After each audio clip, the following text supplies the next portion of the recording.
Bak, bak ki sen gözlerim doysun. Bak, bak ki sen hasretim soyusun.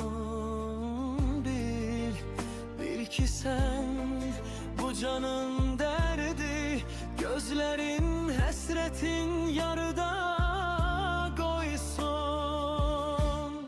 Nefesim sen, ümit veren, yüreğim sen, hayat veren, gözüme dolan güzelliğin sebebi sen, bilir bilen. Nefesim sen, ümit veren, yüreğim sen, hayat veren, bu yüreğimin her döyüntüsüne adını yazan sen, sen, sen, sen.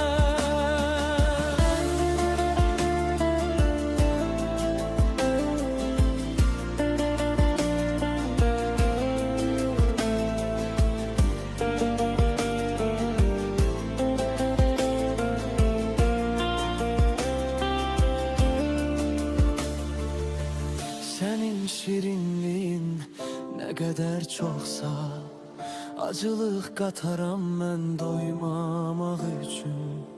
Ne kadar pis tatsa bütün dertlerim, bir anlık susarlar sakitliği için.